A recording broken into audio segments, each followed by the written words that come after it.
The reason we moved away from Drake was that we felt that we wrapped that story up on Uncharted 4. And that's really the motivation to find a new cast of characters that could actually carry on the Uncharted legacy.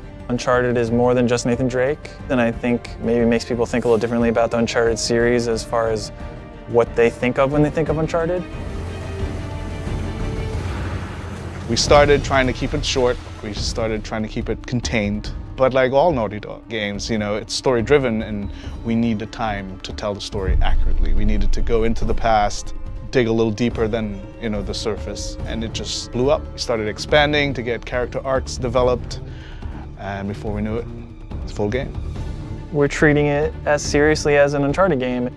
The game could stand on its own as an entry in the series. It's going to be the sum of Uncharted's in terms of gameplay experience with some of our beloved characters, some of the most fan-favored characters. Well, there were many ideas on the table, like Sullivan and Sam's story, but they all were very closely related to U4, so we wanted something that was fresh, something that was new, and Chloe, being a fan favorite, we thought we would explore her story. Then we thought about, okay, well, who would be a good pairing with Chloe Fraser? We were like, well, what if Chloe Fraser wanted to explore her past, go back to India, to her roots, and what if she needed someone like Nadine Ross as a partner? We find these symbols. We find the tusk.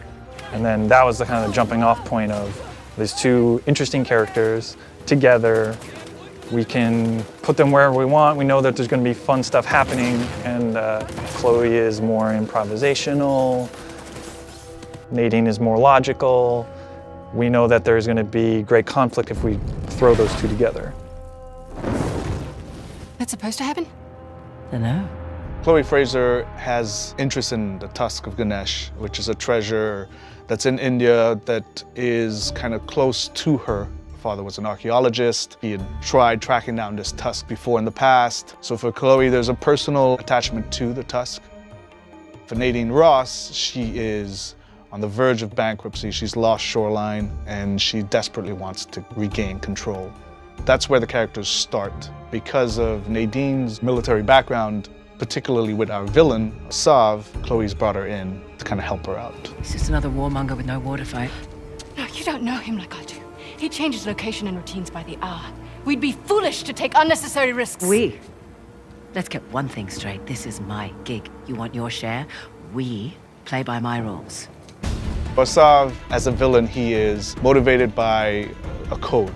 He believes that he owns rights to this land, and he's fought a war that has kind of gone on for centuries.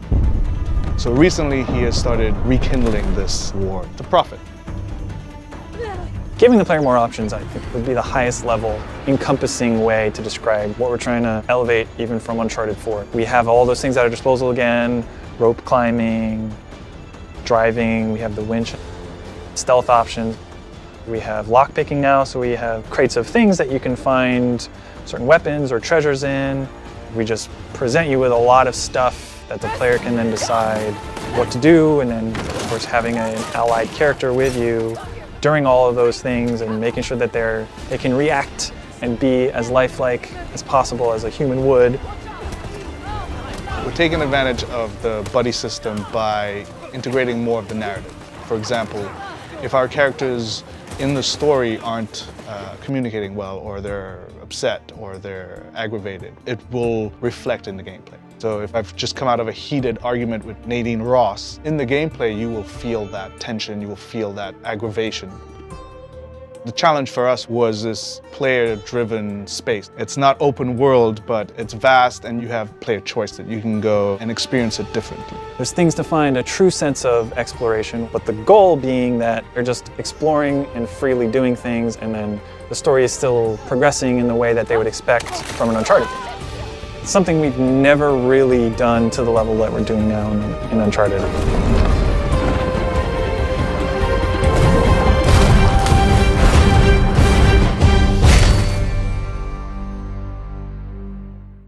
PS4 for the players.